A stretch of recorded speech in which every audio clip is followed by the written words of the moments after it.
Hi welcome to my channel JN traditional. ఈరోజైతే ధనత్రయోదశి సందర్భంగా ఒక అందమైన రంగోలీ అయితే వేస్తున్నానండి. లక్ష్మీదేవి ధనాన్ని తెచ్చినట్లు భావించి ఈ రంగోలీ అయితే వేస్తున్నాను. లాస్ట్ వరకు చూడండి, మీకు తప్పకుండా నచ్చుతుంది. అలానే ఇది ఎందుకు జరుపుకుంటారు అనేది లాస్ట్ వీడియోలో ఒక కథ అయితే చెప్పాను. అదేంటంటే, మనం దేవతలు అమృతం కోసం పాలకడల్ని చిలికినప్పుడు ఆ రోజు లక్ష్మీదేవి పుడుతుంది. ఆ లక్ష్మీదేవి జన్మదినంగా భావించి ఆ రోజు ధనత్రయోదశి అని అయితే జరుపుకుంటారు. ధనానికి మూలం లక్ష్మీదేవి కాబట్టి ఆ రోజు ఆమె పుట్టినరోజు సందర్భంగా ధనత్రయోదశి అని అందరూ చేసుకుంటారని చెప్పాను కదండి. అది లాస్ట్ వీడియోలో చెప్పాను. ఎవరికైనా కావాలి అంటే ఒకసారి వెళ్ళి చూడండి. అలానే ఇంకో కథ కూడా ఉందండి, అదేంటో ఇప్పుడు చెప్తాను.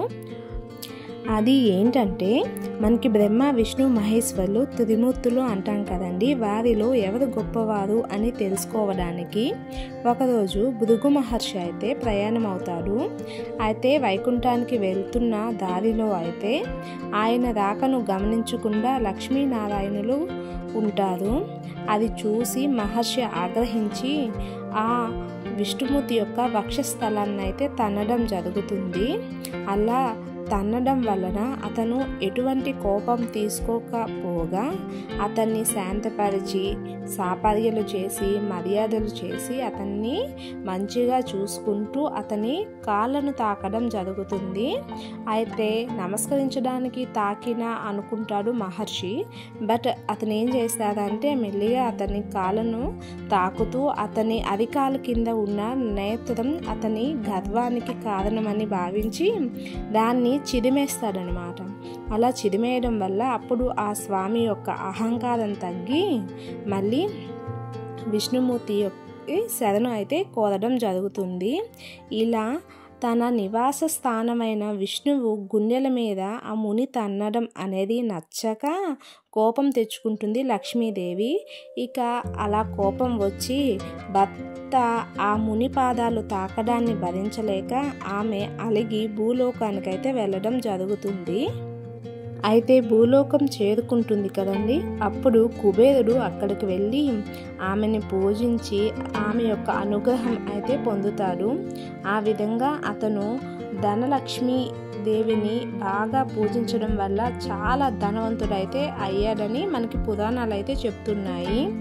ధనాది దేవత ధనలక్ష్మి మన భూలోకానికి చేరిన రోజు కాబట్టి దాన్ని ధనత్రయోదశిగా అయితే భావిస్తున్నారు.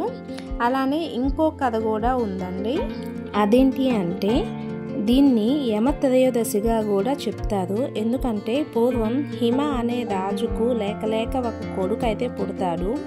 అతనికి వివాహమై 4వ రోజునే రాకుమారుడు మరణిస్తాడని కొందరు హెచ్చరిస్తారు. కాలక్రమంలో ఒక రాజకుమారి అతన్ని వరించి పెళ్లి చేసుకోవడం జరుగుతుంది.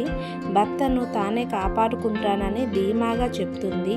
పెళ్ళైన 4వ రోజు రాకుమారుడు గది ముందు బంగారం, నగలు, ఇతర ఆభరణాలు రాసులుగా పోసి దీపాలు ఉంచుతుంది. లక్ష్మీదేవిని భక్తి శ్రద్ధలతో అయితే పూజించడం జరుగుతుంది. లక్ష్మీదేవి పాటలు పాడుతూ లక్ష్మీదేవిని చాలా భక్తితో పూజ చేస్తూ ఉంటుంది. ఆ పాటలకు యముడు మైమర్చిపోతాడు. అయితే దీనివల్ల మృత్యు గడియలు దాటి యముడు శూన్యహస్తాలతో వెనుతిరిగి వెళ్ళడం అనేది జరుగుతుంది. ఈ విధంగా రాకుమారుడైతే మృత్యువు నుండి అయితే కాపాడడం జరిగింది. అందుకే ఈరోజు త్రయోదశి వేళ యముడికి ప్రీతి కోసం దీపాలు వెలిగిస్తే మృత్యు భయం ఉండదని కూడా చాలా మంది చెప్తూ ఉంటారు. అందుకోసమేనండి.